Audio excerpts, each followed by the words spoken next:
Resulta un tanto difícil imaginar una sociedad o un pueblo estático, sin cambios, sin modificaciones, en su totalidad o en partes, por tiempos prolongados. De igual manera, resulta difícil imaginar a los pueblos cambiando incesantemente, sin encontrar ningún tipo de reposo, sin asideros en ninguna de sus partes. Entre estos dos extremos, el estático y el dinámico, lo más apropiado, lo más fecundo, consiste en imaginar las sociedades y los pueblos en parte cambiando y en parte conservando. El problema de la identidad, escribí hace algunas semanas en mi muro de Facebook, no es algo pasado de moda, algo caduco, ni es un tema de moda, algo actual. En mi parecer, es un problema perenne de la reflexión filosófica. Así es, respondió uno de mis contactos, porque nunca es estática, muta a cada paso que damos por esta vereda llamada historia.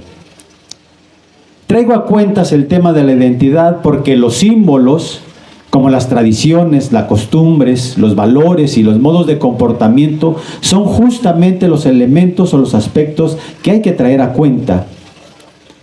Ahora nos reúne la posibilidad del diálogo por la renovación del escudo de Chiapas, un símbolo de identidad cultural. Luis Villoro, en su capítulo sobre la identidad de los pueblos, del libro Estado Plural, Pluralidad de Culturas, habla sobre el concepto de identidad y sobre la búsqueda de la identidad colectiva por dos vías, la de la singularidad y la de la autenticidad. El problema de la identidad y el problema de la crisis de identidad, sostiene Villoro, se presenta de manera distinta en diversos momentos en las diversas sociedades y pueblos.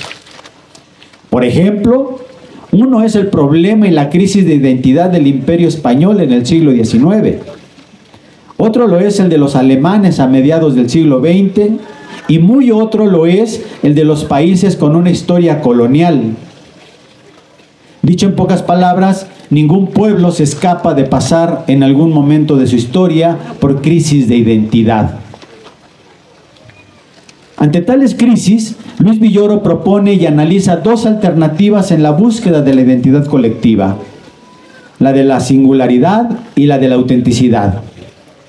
Una de las diferencias entre las dos vías, quizás la diferencia más importante, consiste en lo siguiente: mientras que por la vía de la singularidad se sacrifica el futuro por mirar demasiado al pasado, a la historia, en la de la autenticidad se propone y se construye un futuro con algunos aspectos históricos, con algunos aspectos del pasado.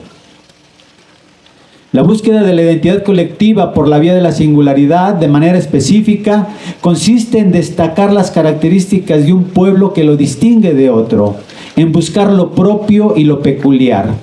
Consiste además en reconocer formas de hablar, preferencias musicales, escudos, símbolos. Incluso, dice Villoro, en esta vía se puede confundir dicha búsqueda con hacer creer la existencia de una esencia.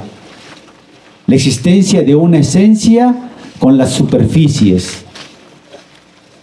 La búsqueda de la identidad colectiva por la vía de la autenticidad, a diferencia de la anterior, está dirigida por proyectos que responden a necesidades y deseos colectivos y cuando expresa efectivamente creencias, valoraciones y anhelos que comparten los miembros de esa o de esas culturas.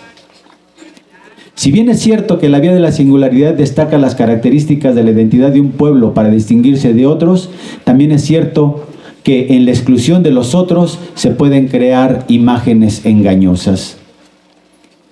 En la medida que las necesidades y los deseos de los pueblos no son fijos y que cambian con las situaciones históricas, en la vía de la autenticidad, dice Villoro, la identidad sería una representación imaginaria propuesta por una colectividad, de un ideal que podría satisfacer sus necesidades y deseos básicos.